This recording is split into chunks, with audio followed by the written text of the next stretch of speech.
So the topic for the show today is I'm too busy to prospect, Yes. right? So we just want to address this because if you're too busy to prospect, then you're on your way to going out of business, right? It's like a fire sale. You're just going to, do what you can with what you got, and eventually you won't have any clients. And that's just the way it is.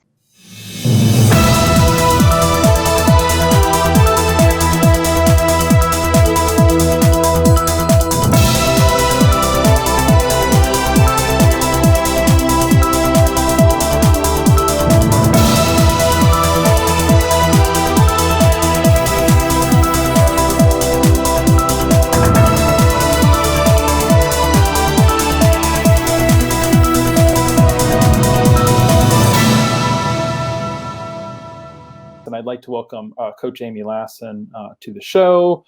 Good to see you, Amy. And we are going to be discussing, I'm just too busy to prospect, scheduling. And while we try to come up with these topics in advance, you and I talked about this last week, I was actually talking to a coaching client an hour ago about this very subject. And we decided to monetize what he makes every day by doing his hour of power, or what he loses every day by not. $1,500 a day. Wow. If you don't time block that hour. So anyway, I digress. We hear from a lot of agents, I'm just too busy to prospect. Where do we start in helping them overcome that mindset, frankly? Well, I don't know. I think you've said something really interesting to me. So now I just want to mess with it because you said something about the value of that hour. And I think we all acknowledge it, right? And so we look at what is the value of our time overall and where do we spend our time? Yeah. And most agents would rather do the assistant style work than the prospecting. But think about the teams or the really busy agents whose dream is to have someone else do their prospecting. And I've heard this is really controversial, and maybe this is too much for our audience, but I've heard plenty of big teams and coaches strongly recommend hiring that person to do that for you. But I heard a very, very, very successful team leader say, why would you delegate the single most important thing in your business, which is talking to leads? So on the topic of ISAs, if you've been praying that somebody else would do your lead gen for you, maybe that was a flash in the pan that dialing for dollars could be delegated. So anyway, that would be an interesting topic to say, where should your time go? And then really outline the CEO, COO, CFO tasks. Yeah, no, I do think that's an interesting topic. And there is a real estate coach that you and I both know who recently retired from sales. And he, as an experiment, had hired somebody who was calling his sphere and past clients. But he wasn't doing that to get out of calls. He was doing that so he could still call FSBOs and expireds because he thought he was the best at it. Interesting. And he thought his time. Now, there might be some agents going, wait a minute. I would much rather, first of all, I don't want to make my calls. Sure. But if I do need to make my calls, I'm sure as hell going to be making them to my past clients in Sphere, not to expireds and FSBOs, right? I'm going to run for the hills before I call those people. But I thought it was an interesting strategy because this person that he hired to make his calls, was basically, hey, it's Amy Lassen calling from, the Bengel group over here at Remax Allegiance. Charlie wanted me to reach out and see how things were going. Do you need a reference to a trade? Do you have any questions about real estate? Do you want to know your home's value? So I thought that was rather interesting. Is this person an analytical? Yes. That's why. So here's the thing, guys, and this is an awesome moment, and I wish I could see the faces of everyone listening. People say the conventional wisdom is you hire your opposite. Like if you hire an assistant, hire the opposite of you. No. You always hire the person for the job, whatever the job is. And so this person is an analytical, and he feels like he is way better at cold calling than the average person, which he is. Yeah. Right? So he hired somebody way warmer and fuzzier than him to do the warm and fuzzy job. He hired someone for the job. That's all. So anybody listening, this is not saying every single one of us should delegate the client care of our own closest people. No, only the people who don't like people. Those are the ones who should do that. Very good. I'll have to tell you who this is when we're offline, and I don't think you'll be surprised. No, but I called it, didn't I? Totally. Yeah. Okay. So the topic for the show today is I'm too busy to prospect, right? So we just want to address this, because if you're too busy to prospect, then you're on your way to going out of business, right? It's like a fire sale. You're just going to, do what you can with what you got, and eventually you won't have any clients. And that's just the way it is. Charlie, I thought of something to add to our list, though. I don't know where to put it, so I'm just going to say it now. Here's maybe one but. If you have a lot of listings and you put a lot of intention in marketing those listings, managing what is, which is one of my categories, handling the stuff in front of you, which is your active listings, could be an extraordinary way to do lead generation, by the way. But that could also be hired out. Agreed. Yeah. So first things first. The question is, why are you so busy? Because you and I both know, Charlie, so many people say, oh, I'm swamped, I'm buried. How many do you have under contract? 2. Okay, right? So first of all, you're not organized, right? And I'm not trying to be unkind, but I want to open your eyes to the fact that if you would systematize your business a little bit better, I think the word is systemize. If you would be more streamlined and have repeating processes, that would save you so much time. So first thing we want to do is clean up and save time. And one of the best ways to do that is to set better expectations with buyers and sellers. One of the biggest time drains is having your buyer or seller call you in distress or email you at 11 at night, or be frantically trying to reach you while you're trying to do something else. People say this to you and me all the time. I put it on my calendar. I was going to do my prospecting, but the phone blew up. Well, if you do a better job of setting expectations at the original listing appointment, at the initial buyer consultation, manage those expectations as you go, set a really good timeline and continue to remind them of what's coming up, that really will help you to control your ability to focus on lead generation when you intended to. I like it. Good. So working to create systems, we're setting the expectations with buyers and sellers about how things are going to be working as we work together. What's next on your list? Delegate what you can. Okay. And for those, tell me more about that. Well, so if you're in the, and I'm a perfect example. So if you're in a situation where you find yourself, you're just on fire, and somebody says, you know what you need? You need a really good fire plan. It's like, too late, it's already on fire, right? So I get that. I get that you're busy right now. And this happened to me this last week. I have taken on more coaching clients than I ever have in my career.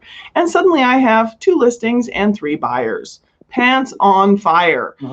So last night I finally pulled the trigger and hired a TC. In the middle of the night, she got back to me and said, I'm on it. Now, I had vetted this person before. I had this in the pipeline, but I didn't have any deals. I'm a coach and a trainer, and I do a lot of other things. So I am headed into Tony Robbins Business Mastery this week. That's 14-hour days. I had to put something in place to have my back. So I delegated what I could, right? And I liked that this was planned. True. Right? It was like you identified the person, you vetted them. You're like, when I need this, this is who I'm going to. It wasn't, oh my gosh, I need this. Where do I start? Sure. So I think those out there that think I'm not quite there, I don't need one yet. Oh my goodness. Go through the process. So then you have these people identified. It's like, you're going through the process and identifying the agents in the office that could be your showing agents when you need a showing agent. Instead of it's pants on fire, need a plan, you're just implementing your plan, basically. Yep. Right. But for those who have their pants on fire now and say, yeah, all very well and good, she thought ahead, I haven't. It's not as hard as you think, maybe. It depends on your market. But believe me that TCs exist. And I'm not saying hire some person that you have to train to be your assistant. And this is, for some odd reason, a really big confusion. There are professional transaction coordinators. It is what they do. And whenever I try to define this for my coaching clients, they'll say, yeah, there's this one over at such and such brokerage. No. I'm not talking about someone else's staff member. Right? There are people who have a paperchasers.com or whatever. They have their own business. Identify them. And if you don't know how, contact your favorite title people, settlement people, and your favorite lenders and say, who do you see a volume of emails from that seems really on top of it? Because these people say, I am the TC for so-and-so. So I would say start there, start with your title and lending people and get some recommendations and put one of those in the pipeline. The other thing is there are quick things that you can delegate. You can get a teenager to stuff envelopes for you, to drop things at doors. It amazes me how much people continue to do these types of things themselves and feel helpless when you could. What you said about a showing agent, I've been very happy to share that I have a showing agent at the office, and he's so reliable and he's so fantastic. Well, there was a reason he was willing to work by the hour. He wasn't doing a very good job of ramping up his own business. And I contacted him the other day, and guess what? He gave up his license. So now I want to use him for field services. Okay. Like, super reliable guy. For whatever reason, he doesn't have the confidence to grow a real estate business. He's really, really a good, sturdy, helpful person. And I can pay him by the hour for all kinds of things. Yeah. Time to do. So I'd say be creative, and so delegate what you can. We're starting at the bottom here. Ideally, we all have a TC online or a full-time assistant, but get what you can. Good. What about time blocking? What about it? Talk to me about that. I feel like it just confuses people. So if I were to look at your schedule, and let me take a step back. If you're a full-time agent, you're selling, you're not a coach. Should I not see prospecting in your calendar every day? Oh, of course. Okay, so it's funny that I feel like we're repeating ourselves, and this is like the 20th time we've had this conversation, and so I'm wanting to address it differently. But no, we need to start from the beginning. First things first, put it on your calendar. And the thing that I say to people who are struggling with their time blocking is I say, how about 4 days a week? How about it's 9 to 10, 4 days a week, and give yourself some grace. Or maybe you do it 5 days a week, knowing that the one day that gets hijacked is okay. But what I often see is people who struggle to be committed to schedule. They try to over structure their calendar, and then they fail really quickly. Right. Developing a calendar discipline takes time. So don't shame yourself or give yourself a hard time if you set an intention for 1 week and it goes sideways. So I recommend, start with one thing, and prospecting would be that one thing. I would say block that out and make it sacred, and try it at least for a week and tell me how it went. Just promise yourself, right? Promise yourself you'll hold it sacred. And Charlie, I think talking about whether or not you're a coach is an interesting thing, because I get to say this to my coaching clients eye to eye. I say, here's the thing. I would never cancel my coaching call with you because somebody asked to see a house. Right. Ever. So I have something in my calendar that's so sacred, right? So what happens? What do? I have a plan, right? I absolutely have to. And I said that I think the first thing that we can all do when someone calls and says, I have to see this house at 9 o'clock while you meant to be prospecting. Most of us are so excited to get the come show me call that we just say, okay.